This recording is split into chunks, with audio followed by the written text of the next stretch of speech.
இஸ்லாமியர்கள் மேல இருக்கக்கூடிய 100ல் 1000ல் 1 கோடியில உள்ள இங்கிதம் ஈஜிப்ட்ன்ற ஒரு நாட்டுக்கு சக இஸ்லாமியன் அங்க செத்துட்டு இருக்கான் காசான்ல அவனுக்கு இருக்கக்கூடாதா? இதோட பெரிய கொடுமையை கேளுங்க சார். இங்க மெட்ராஸ்ல உள்ளவன் சினிமாக்காரன்லாம் போராடிட்டு இருக்கிறான். ஆனா சவுதி அரேபியாலயோ துபாயிலையோ அபுதாபிலையோ பணக்காரங்க இருக்காங்களே, இவங்கள யாராவது ஒருத்தவங்க உங்க சுண்டு விரல தூக்கியிருக்காங்களா சார்?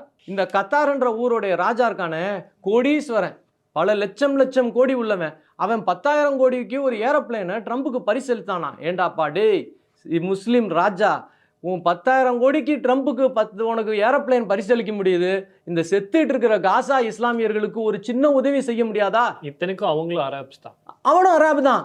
ஆனா உதவி செய்யல. ஈஜிப்சியன்ஸும் அரப் வேர்ல்டுக்குள்ள இருக்கிற ஒரு கண்ட்ரி தான். அரபிக் தான் அவனோட சார். எந்த இஸ்லாமிய நாடும் காசா மக்களுக்கு உதவல சார். சும்மா வாயில வடை சுட்டு இருந்தானுங்க.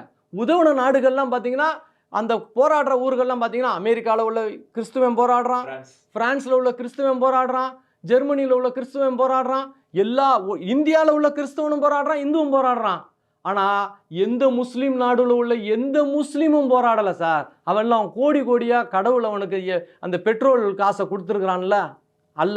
அல்லாஹ் கொடுத்த காசை நீ உன் குல்லாக்குள்ள மாத்திரம் வச்சிருந்தியடா. ஓம் முஸ்லீம் சாகுறான், அவனுக்கு உதவுனியாடா. ஆனா நாங்க ஒன்றும் பணக்கார நாடு இல்லடா, இந்தியா சாதாரண நாடு தான். ஆனா நாங்க உதவுறோம்ல. நல்ல பாயிண்ட், ஒரு பாயிண்ட் நீங்க சொன்னீங்க சார் நடுவில். இன்னைக்கு உலகத்துல கிறிஸ்துவர்களுக்கு ஒரு பிரச்சனைனா பாதுகாப்பா இருக்கக்கூடியது இந்தியா. நாளைக்கு கிறிஸ்துவர்களால இஸ்லாமியர்களுக்கு ஒரு பிரச்சனை வருமாயின் அப்பயும் இஸ்லாமியர்களுக்கு பாதுகாப்பா இருக்கக்கூடிய நாடு இந்தியான்னு ஒரு வார்த்தை சொன்னீங்கல்ல, 100% கரெக்ட். உலகம் ஃபுல்லா அடிச்சு துரத்தப்பட்ட பார்சி மக்கள் கடைசியா தஞ்சம் புகுந்து அவங்க நிம்மதியா வாழ்ந்த ஊரு இந்தியா. உலகம் ஃபுல்லா அடிச்சு துரத்தப்பட்ட யூத மக்கள் தஞ்சம் புகுந்து நிம்மதியா வாழ்ந்த ஊரு இந்தியா. காரணம் இல்லாம இந்தியா ஒரு புண்ணிய பூமின்னு சொல்ல சார். இந்த இது எங்கேயோ இங்கே புண்ணிய பூமி இருக்கு. என்ன இஸ்லாமியர்கள் கொஞ்சம் யோசிக்கணும். இப்போ இத்தனை இஸ்லாமிய ராஜாக்கள் ஒருத்தன் ஏண்டா உதவ மாட்டேன்றான்? ஏன்னா ராஜாக்களை பொறுத்த வரைக்கும் அவன் காசை எல்லாம் அமெரிக்காவில் கொண்டு போய் டெபாசிட் பண்ணி வச்சுருக்கான் சார். இங்கே மாதிரி அங்கே டெமோக்ரஸி கிடையாது. அது ராஜ குடும்பங்களால் ஆட்சி செய்யப்படுது. மொத்தமே 6 குடும்பம் தான் இருக்குது. ஒவ்வொரு ஊருக்கும் ஒரு குடும்பம். அந்த குடும்பத்தின் கண்ட்ரோலில் மொத்த அரேபு நாடுகளும் இருக்குது.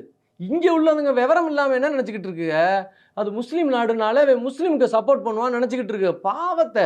அது முஸ்லீம் நாடு இல்லைடா, அது ராஜாவுடைய நாடுடா, அது ராஜாவுடைய பிரைவேட் ப்ராப்பர்ட்டி.